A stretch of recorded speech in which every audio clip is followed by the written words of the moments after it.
cumprimentar os irmãos com a paz de nosso Senhor e Salvador, Jesus Cristo.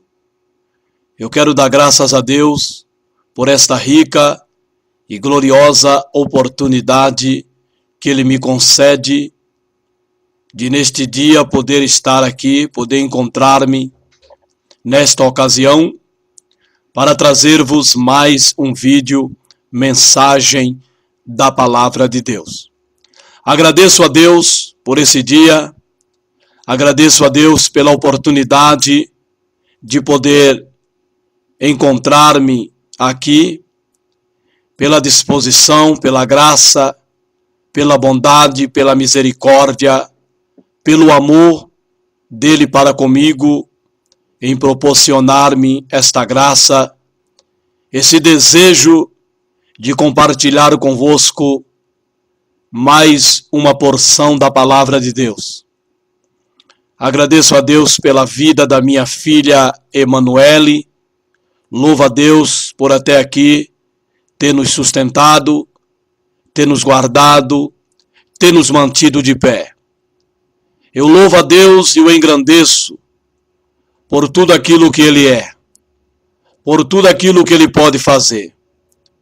Eu louvo a Deus por tudo quanto Ele tem suprido na minha vida e na vida da minha filha. Eu sou grato a Deus e o exalto e o louvo por toda essa grandeza que misericordiosamente Ele tem nos dispensado até o dia de hoje.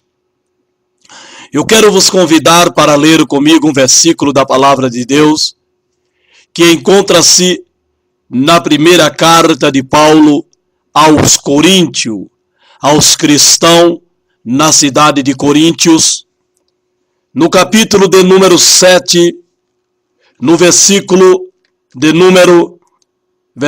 10 e o versículo de número 11. Carta de Paulo aos crentes que estava na cidade de Coríntio, capítulo de número 7, versículo de número 10 e o versículo de número 11, que nos diz assim: Todavia, aos casados mando, não eu, mas o Senhor, que a mulher se não aparte do marido, se porém se apartar, que fique sem casar, ou que se reconcilie com o marido, e que o marido não deixe a mulher. Amém. Somente estes dois versículos para nossa meditação nesta oportunidade. Eu quero dar um tema a esta mensagem. Dificilmente eu dou tema às mensagens que compartilho convosco.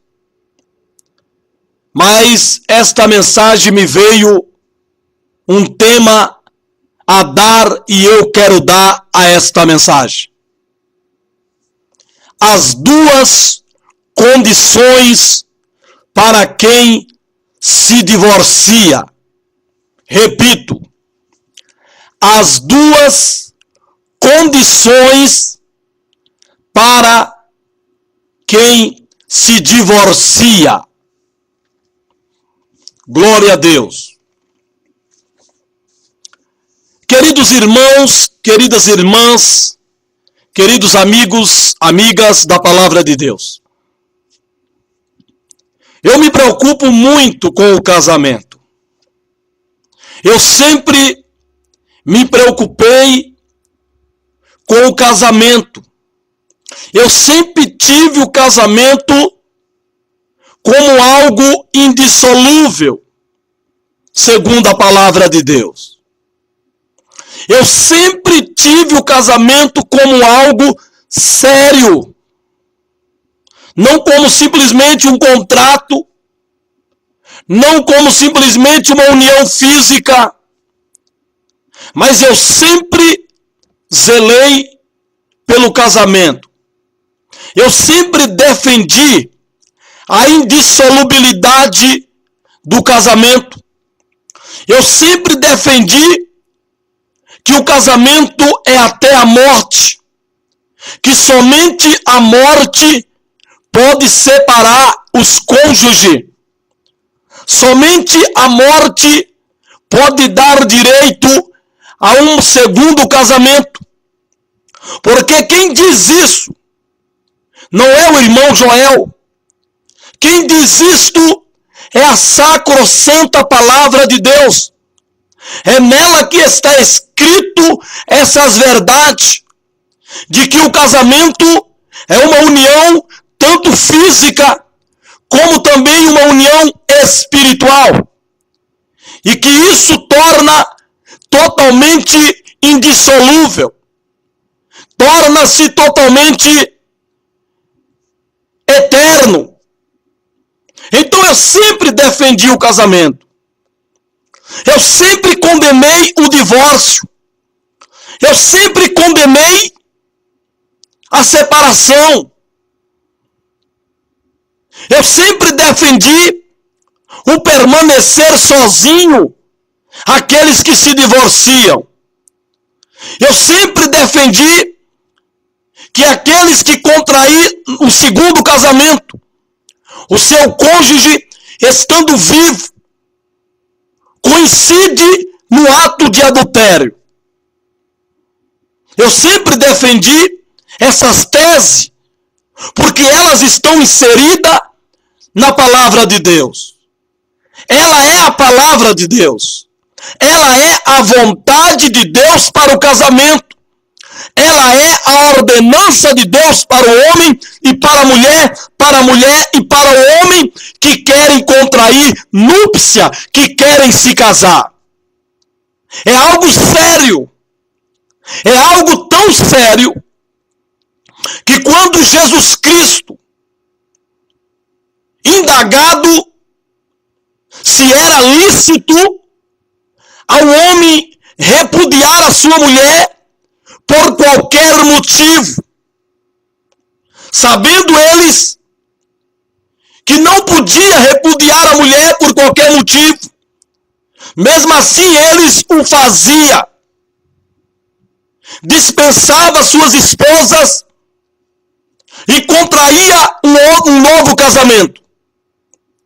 E querendo ouvir de Jesus, tendo eles por muitas vezes ouvido e visto dois teólogos na época falar a respeito do casamento, agora eles queriam ouvir o que Jesus dizia a respeito do casamento, a respeito do despedir a esposa.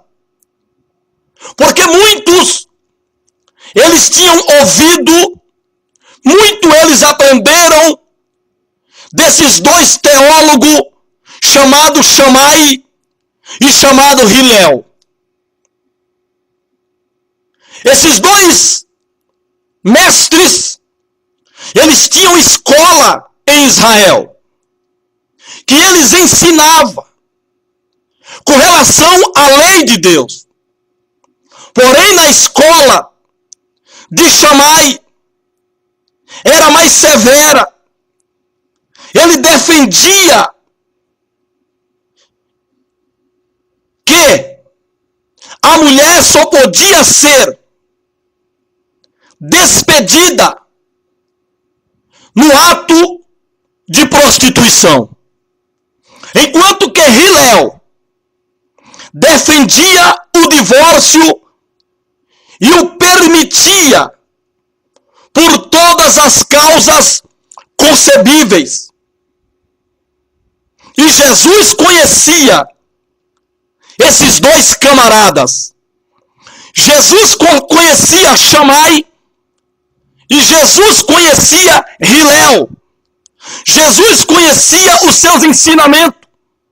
Jesus conhecia o que eles ensinavam em Jerusalém.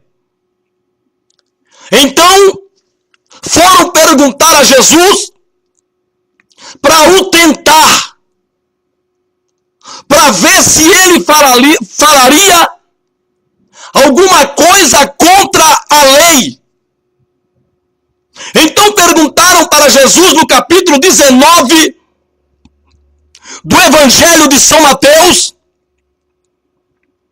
capítulo tão conhecido, versículo tão conhecido e tão citado e tão usado para defender aqueles que querem se divorciar e contrair um segundo casamento. O versículo 9, aonde Jesus, quando indagado se era permitido, se era lícito, se era concebível que o homem repudiasse, mandasse embora a sua esposa por qualquer motivo, por qualquer razão que o homem achasse conveniente a ele. Jesus repudiou. Jesus contestou essa defesa, esse pensamento que eles defendiam, ensinado por Hilel, de que a mulher, a esposa, podia ser mandada embora por qualquer motivo, por qualquer razão. Então Jesus, ao ouvir a pergunta deles, perguntou para eles o que a lei os ensinava. E após citarem a lei para Jesus, após dizerem para Jesus o que a lei permitia, verdade que não por vontade de Deus, não porque essa era a vontade de Deus, mas porque eles com o coração duro, sabendo que tinham que uma vez casado, viver com as suas esposas até que a morte os separasse, eles estavam matando as mulheres, maltratando as mulheres. Então, para salvaguardar a integridade das mulheres, para preservar as mulheres, foi permitido que na lei colocasse a permissividade para o divórcio. Não por vontade de Deus, mas por causa do coração duro do homem, em não aceitar a palavra de Deus. E Deus, para não contender com o homem, permitiu que eles repudiassem as suas mulheres. Porém, sempre estabelecendo o princípio de ficarem só, de ficarem sem casar, de não poder contrair novas núpcias. Então Jesus, quando ouviu deles a citação da lei nesses argumentos, Jesus disse que essa nunca foi a vontade de Deus, mas que Moisés permitiu. Permitir não é a vontade. A vontade é uma coisa, permissão é outra coisa. A vontade é quando a pessoa quer. A permissão é quando a pessoa não quer, contudo ela permite, mesmo contra a sua vontade. Então Moisés permitiu que repudiasse a mulher para salvaguardar a integridade da mulher, para preservar a mulher. Mesmo assim, aqueles que repudiavam as mulheres tinha que sustentá-las, tinha que manter o seu padrão de vida até que a morte a viesse, ou até que ela fosse resgatada por um remidor. E isso para o marido não era bom. Separar da mulher e ainda ter que mantê-la, sustentá-la. Então eles matavam as mulheres. Então Jesus disse: pela dureza do vosso coração, foi que Moisés permitiu isso. Foi que Moisés permitiu isso. Jesus nem falou Deus. Jesus não falou que Deus vos permitiu, não. Foi Moisés que permitiu isso. Foi a vontade não de Deus, mas a vontade de Moisés. Aí Jesus disse: eu, porém vos digo que aquele que repudiar a sua mulher, qualquer que repudiar a sua mulher, não sendo por prostituição, e casar com outra, comete adultério. E aquele que casar com a mulher repudiada, comete adultério. Estabelecendo aí o princípio de ambos permanecerem sem casar. A condição de Deus para o homem e para a mulher que querem se separar, que não se amam mais, que não querem lutar para voltar a se amarem, porque o amor se perde, mas ele se cultiva. O amor se perde, mas ele se constrói novamente. Mas eles não querem, porque já estão de olho em outra mulher, estão de olho em outro homem, porque nós vivemos numa sociedade que estamos vivendo na era do substitutivo, aonde se substitui tudo, aonde está substituindo até as esposas, até os esposos. Estamos vivendo na era do substitutivo, aonde se troca de esposas como se troca de roupa, aonde se troca de esposo como se troca de roupa. As pessoas não estão mais lutando pelo casamento, não estão mais lutando pela sua família construída. Quando namoravam, lutavam pelo namoro, se esforçavam pelo namoro.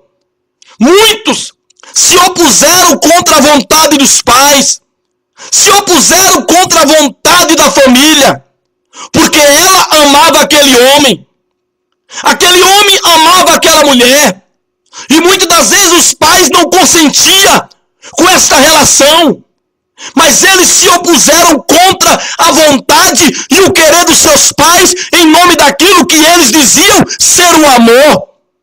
Casaram, constituíram família, e num desvaneio da vida, nenhum fracasso da vida, eles não querem mais lutar para a reconstrução do casamento, para a reconstrução da família, optando pela separação, optando pelo divórcio. Não se luta mais, porque talvez a esposa se desgastou, o esposo se desgastou, não se amam mais como se amavam quando jovem, quando se amavam no princípio do namoro, quando se amava no princípio do casamento. Passaram-se os anos, caíram na rotina, já não olhava mais para ela com amor, já não olhava mais para ele com amor. A mídia, a sociedade, as influências malignas influenciaram, levando-os a pensar também que podem trocar a esposa, pode trocar o esposo, pode trocar um ao outro, e assim, em um momento de fraqueza, em um momento de traição, não tem amor para perdoar, não tem amor para lutar pela amada, não tem amor para lutar pelo amado, então optam pelo divórcio, pela separação, não porque eles querem separar para ficarem só, não porque querem separar para viver sozinho, sozinha, é porque querem construir uma segunda família, querem construir um segundo lar, um segundo relacionamento, querem ter uma nova esposa, querem ter um novo esposo. Por isso, não se luta pelo casamento, não se luta pela família, como se lutaram para casar, para chegar a construir uma família como construíram. Mas Jesus, ele deixa bem claro: aquele que separar, fique sem casar, ou reconcilie com seu cônjuge. Esta é a condição de Deus. Isso é o que Deus estabeleceu para aqueles que querem se separar.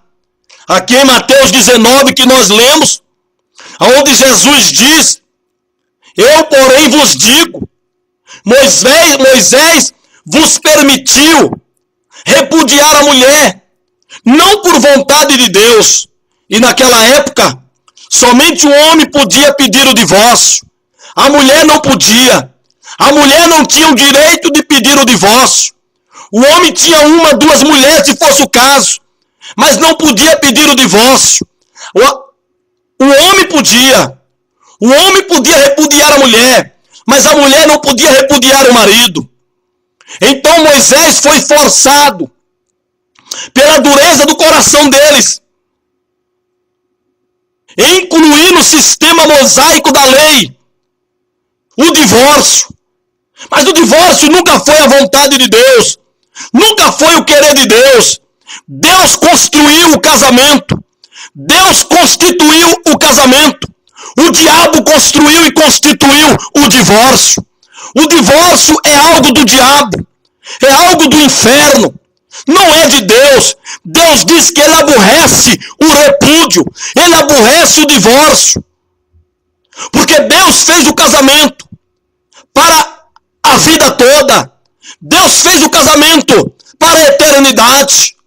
Deus fez o casamento para que somente a morte viesse separar aqueles que contraíssem casamento, que pelos laços do matrimônio se unissem um ao outro, se fundissem um ao outro, não sendo mais dois, mas sendo uma só pessoa. O casamento é algo eterno, é algo para toda a vida. Casamento não é algo a se contratuar, a se pôr num contrato. Se der certo, tudo bem, se não der, separa. Não! Casamento é algo para toda a vida. Casamento é um caminho sem atalho. Casamento é um caminho sem volta. Porque a vontade de Deus é que o homem deixe o pai, é que a mulher deixe o pai, é que ambos deixem os seus pais e se unam pelo casamento. Um homem e uma mulher e um homem se unam pelos laços do matrimônio, fundindo-se um ao outro, tornando uma só carne, uma só pessoa, nem um só pensamento, nem um só amor, nem uma só vontade, nem um só desejo, nem um só objetivo de amar um ao outro reciprocamente. Casamento é algo sério. À luz da palavra de Deus, é coisa seríssima. Por isso Jesus disse: eu vos digo que aquele que repudiar a mulher, repudiar é mandar embora. Repudiar é despedir a mulher. Não é casar de novo. Não é dar o divórcio. Lá a pergunta foi: é lícito ao homem mandar a mulher embora por qualquer motivo? Jesus então deu-lhes um motivo. Moisés lhes deu um, permitindo que eles repudiassem as suas esposas por qualquer motivo. Jesus veio e estabeleceu um único motivo, a única condição para se repudiar a mulher, no caso de prostituição. não foi nem caso de adultério, porque os adúlteros eram mortos, tanto o homem quanto a mulher que adulterassem eram mortos sob o apedrejamento. Mas o que se prostituísse, não. Tinha punição. Então Jesus estabeleceu a condição para se repudiar a mulher, no caso dela prostituir. Que ela cometer um ato de prostituição.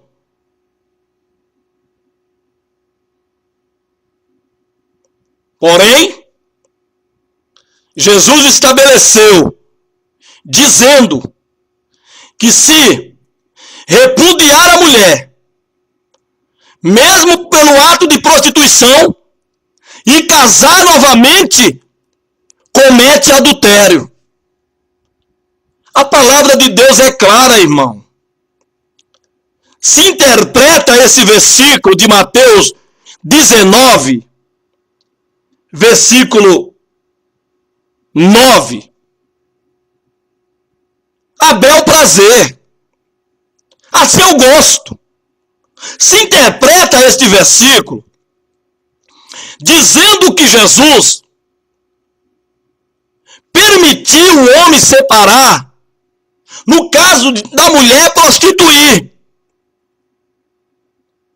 Agora nós precisamos entender, irmão, que prostituir é uma coisa, adulterar é outra coisa. Jesus aqui, ele permitiu repudiar a mulher, porque eles estavam repudiando por qualquer motivo. Vou dar um exemplo. Se a mulher queimasse o arroz, já era motivo para eles mandarem a mulher embora. Se a mulher deixasse o leite derramar, já era motivo para se mandar a mulher embora. Se a mulher acordasse despenteada na frente de um amigo, já era motivo para se mandar a mulher embora. Então a mulher, ela era banalizada. A mulher era tida como um objeto na mão desses homens. Onde eles achavam que eles podiam trocar a qualquer hora, a qualquer momento, por qualquer motivo. Jesus veio e disse, não. A única condição que eu estabeleço é se ela vier a prostituir. Aí vocês, se não tiverem amor para perdoá-la, se o amor de vocês não é o suficiente para perdoar a vossa esposa, pensando que poderia você mesmo a cair no ato de fraqueza e querer o perdão dela e achar que ela tinha obrigação de te perdoar.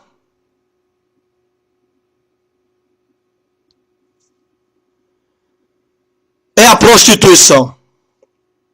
Essa é a condição que Jesus estabeleceu para se mandar a mulher embora, uma vez que não quer perdoá-la.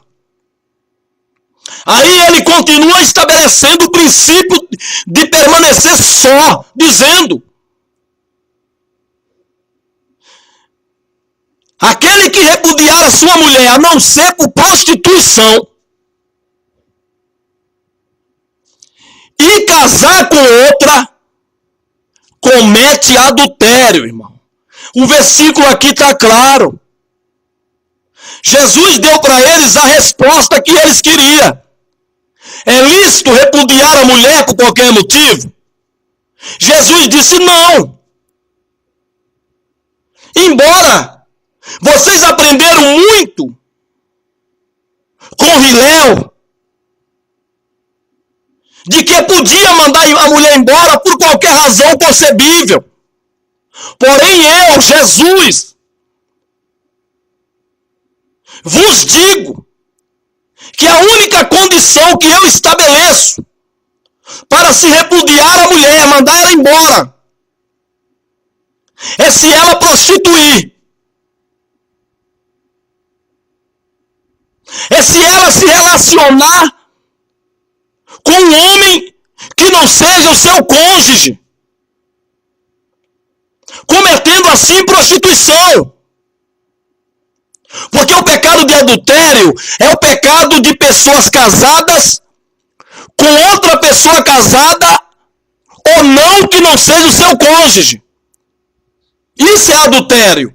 É uma pessoa casada ter relações com uma pessoa casada ou não que não seja o seu cônjuge.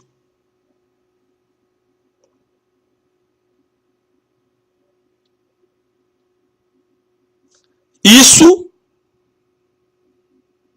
é adultério. Então, se ela viesse a cometer um ato de prostituição,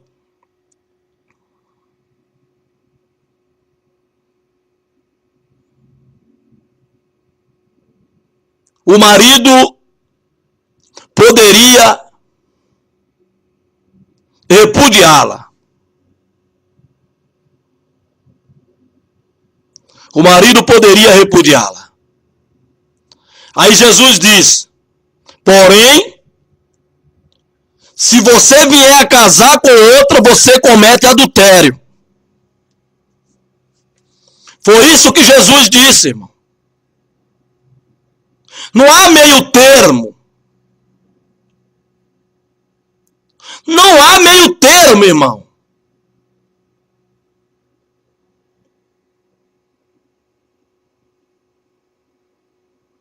Por isso que Paulo escreveu. E ele mesmo disse aos casados: mando, não eu, mas o Senhor, que a mulher não se aparte do marido. Porém, se apartar, que fique sem casar ou que se reconcilie com o seu marido. Da mesma forma, o marido não deixe a mulher. Se deixar, que fique também sem casar ou que se reconcilie com a sua mulher. São as duas condições, irmão. Para quem quer separar da sua esposa, para quem quer separar do seu esposo. Ficar sem casar, ou então se reconciliar com o seu marido, com a sua esposa. Pelo contrário, se casar novamente, comete adultério. É coisa séria, irmão. Casamento é coisa séria. Isso é coisa seríssima. Estão brincando muito, irmão. Estão desconsiderando essas verdades. Quando Jesus falou sobre a condição de permanecerem sem casar, dizendo que se viesse a casar, depois de repudiar a mulher porque ela prostituiu, cometeriam adultério.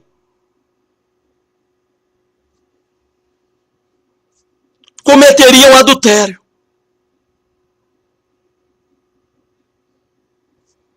Os discípulos entenderam a mensagem. Eles ouvindo Jesus falar, aqueles que vieram lhe perguntar para lhe tentar, eles disseram para Jesus: se assim é,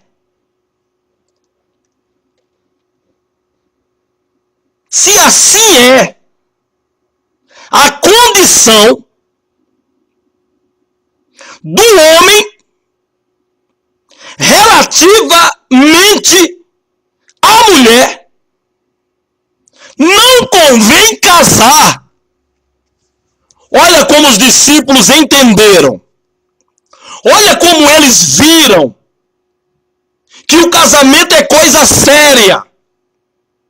Olha como eles entenderam que o casamento é uma união para sempre. É uma união eterna, que somente a morte pode quebrar esse vínculo, pode quebrar essa união. Eles entenderam o que eles disseram. Se é assim, como tu está dizendo que o homem só pode repudiar a mulher se ela cometer prostituição? Mas se ele repudiar a mulher, ele tem que ficar sem casar. Porque se ele casar novamente pela segunda vez, ele comete adultério. Então é melhor não casar. É melhor ficar sem casar. Porque se é para casar e não poder perdoar e ter que arrumar um novo casamento para coincidir em adultério e ir para o inferno, é melhor ficar sem casar. Os discípulos, eles entenderam a palavra de Jesus. Tanto eles entenderam que eles indagaram isso para Jesus. Mas Jesus disse que nem todos podiam receber esta palavra. A palavra de ficar sem casar que eles disseram. Nem todos têm condições de permanecer sem casar uma vez casado. Aí Paulo diz que seria bom que o homem não tocasse em mulher alguma. Mas por causa da prostituição, que cada um tenha a sua mulher e que cada mulher tenha o seu marido.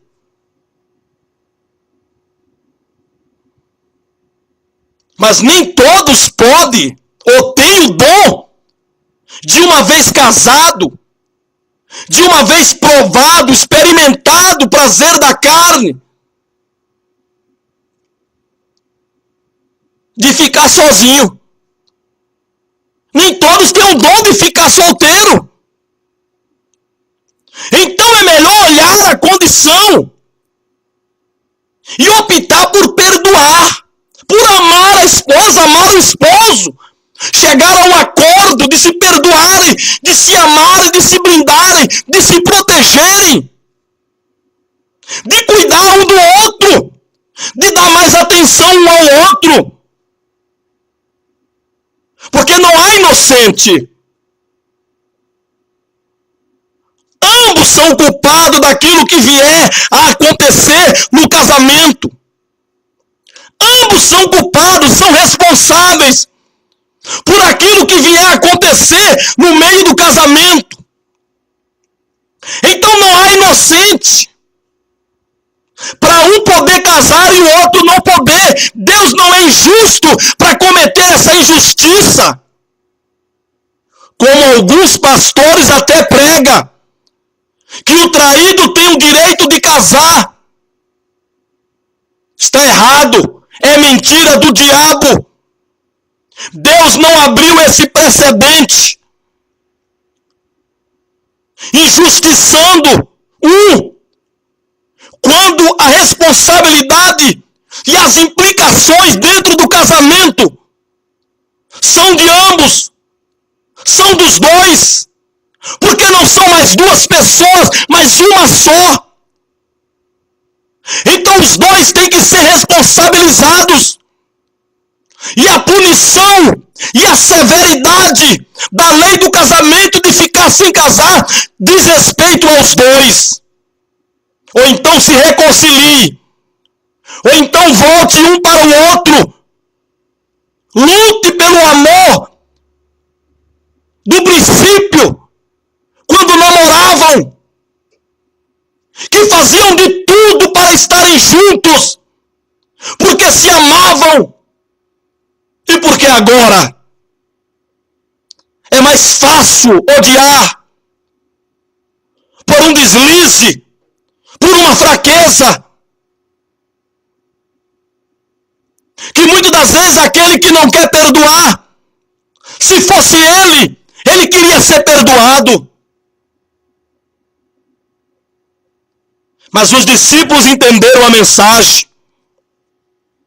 Eles entenderam. Eles viram como é difícil a lei do casamento. Eles viram, entenderam como é apertado a condição do homem relativamente à mulher.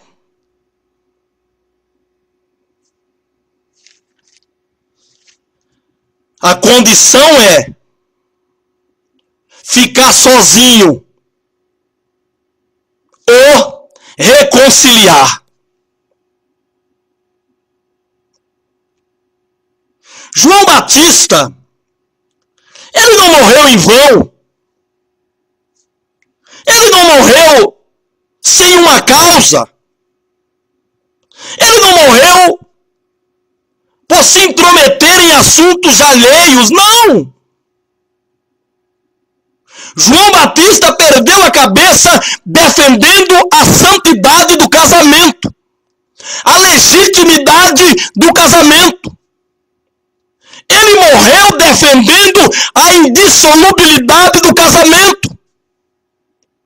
Quando ele se opôs a Herodes Antipas, filho de Herodes o Grande, que sendo casado com Fasileia, filha do rei Areta Natabeu, separou-se da sua mulher, Fasileia,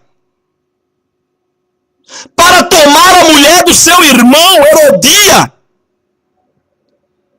esposa do seu irmão Herodes Filipe I.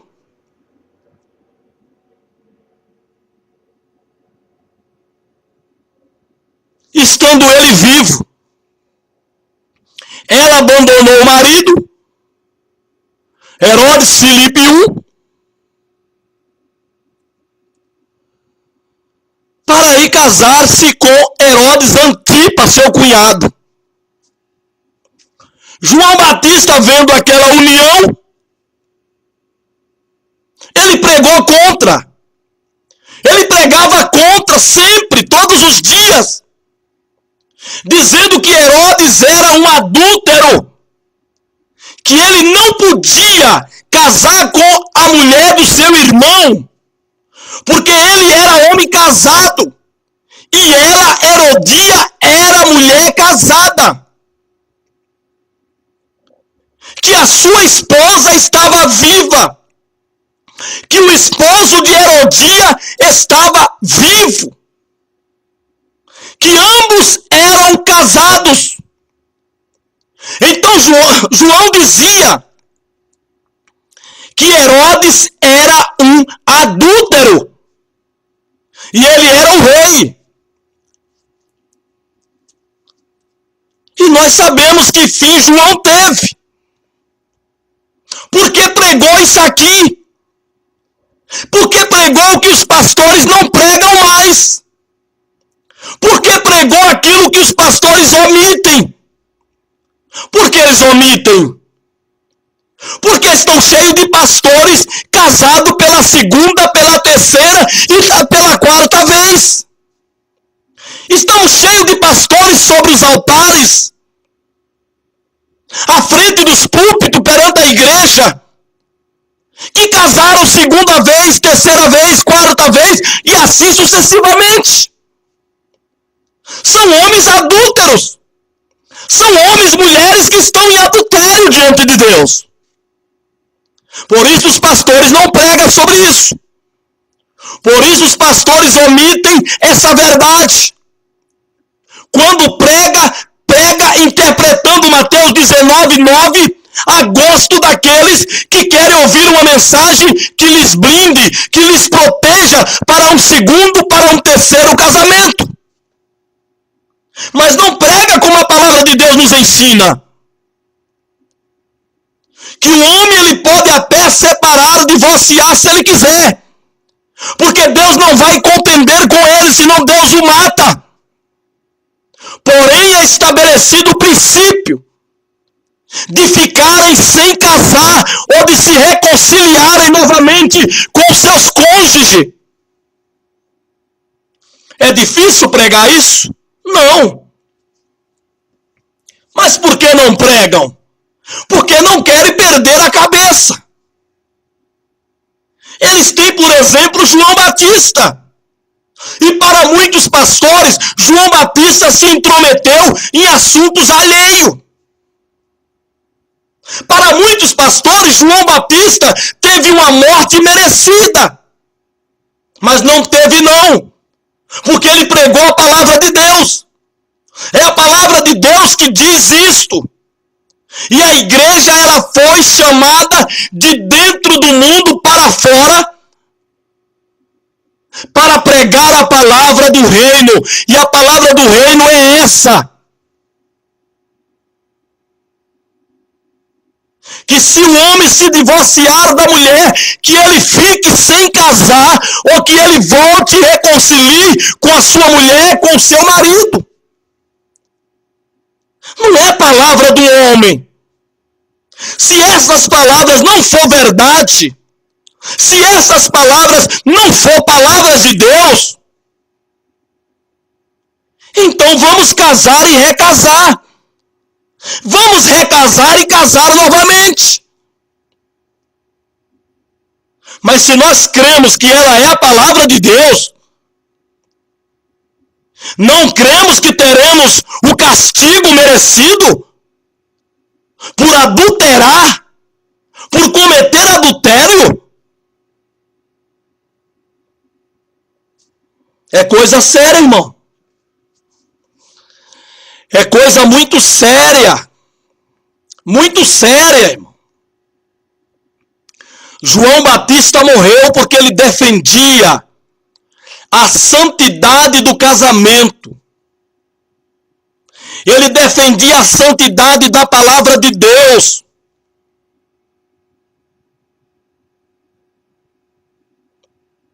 Porque a palavra de Deus diz isto, irmão. E nós fomos chamados para pregar a palavra de Deus. Nós fomos chamados para ser instrumento de Deus, para falar aquilo que Deus quer falar, para deixar Deus nos usar para falar aquilo que Ele quer que se ouça a respeito da sua santa palavra. E não para omitirmos ou interpretarmos de uma maneira que agrade a Beltrano ou a Ciclano, porque não queremos perder a cabeça. Não queremos perder o prestígio na igreja. Não queremos perder a amizade do pastor. Não queremos perder o púlpito, o altar. Não queremos perder um lugar no ministério. Não queremos perder as oportunidades para se subir no altar e ter uma oportunidade para cantar, para pregar, para orar ou para testemunhar. Isso é o perder a cabeça de hoje. Antigamente se perdia literalmente como João perdeu.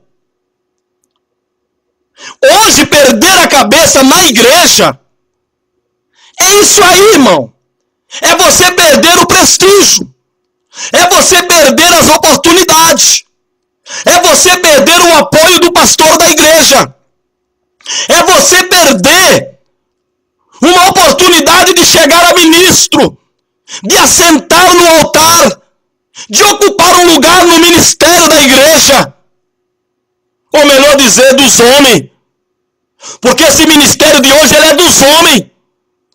Porque separar alguém para o ministério, para lhe servir, em vez de separar para servir a Deus, aonde esses chamados ministros fala tudo aquilo que o pastor gosta, que o pastor quer que eles falem, e não fala aquilo que Deus quer os usar para que eles falem. Isso para mim é um ministério de homem, dos homens, e não o ministério de Efésios 4:11.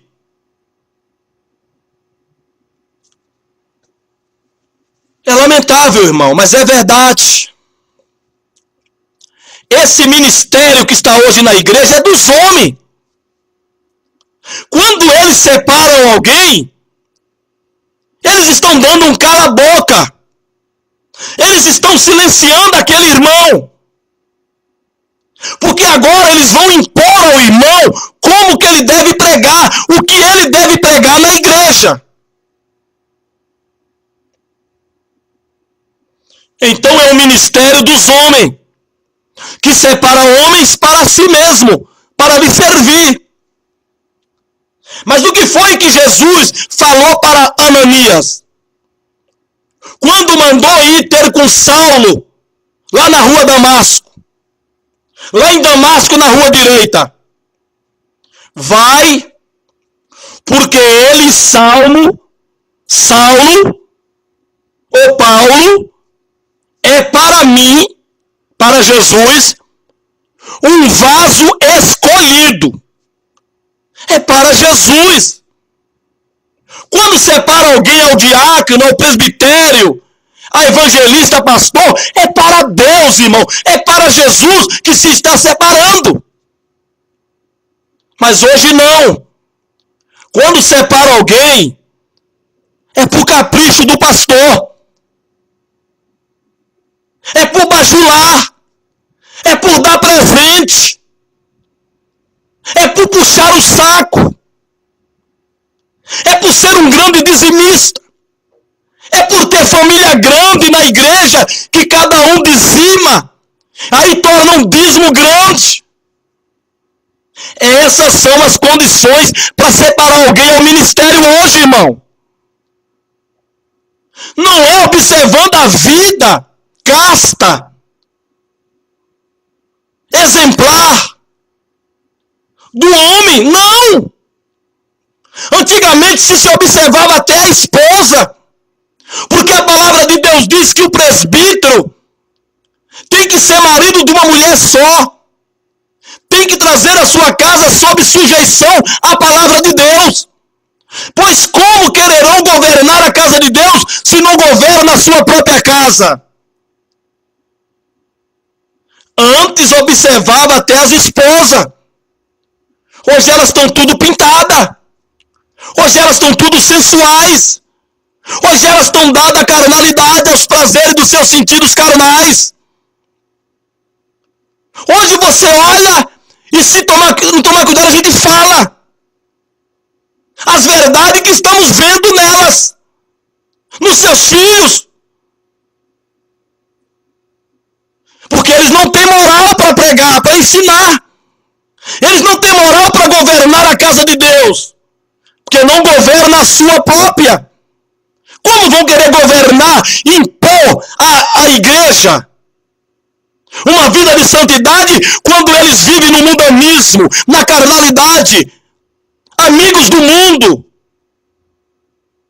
Ora, irmão, não precisa ter visão, não precisa ter revelação para ver isso.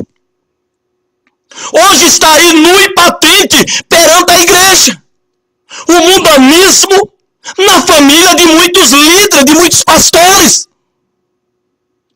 que lhes tira a moral para doutrinar a igreja, para exigir santidade à igreja. Então não querem perder a cabeça. Não querem perder esses privilégios. Porque hoje na igreja, uns têm privilégio e outros não têm. Uns têm mais privilégio e outros têm menos. Mas existe dentro da igreja esse negócio de privilegiar o irmão. Não porque ele é crente segundo Deus. É porque ele é crente primeiramente ao pastor da igreja. Ele não fala contra as coisas erradas. Porque ele tem medo de ser chamado de tumultuador ou de polemizador. Na escola dominical, assuntos que cabe refutarmos, repudiarmos, mas não podemos tecer comentário, porque nós temos que ouvir a leitura da lição da escola dominical, o que o comentarista diz, o pensamento do comentarista, e nós temos que dizer amém, glória a Deus. Quando não caberia um amém nem um glória a Deus, mas um repúdio. Mas não podemos repudiar, porque aí somos taxados de polemizador e de tumultuador da escola. O que fazer então na escola dominical, senhor presbítero? O que fazer então na escola, senhor pastores? O que fazer na escola dominical, senhores obreiros, que defende essa linha de pensamento humana, de que eu tenho que me calar e me silenciar diante das coisas que cabe repúdio e refutação, por se tratar de um pensamento humano e não da palavra de Deus. O que eu vou fazer na escola dominical, senhor presbítero, superintendente?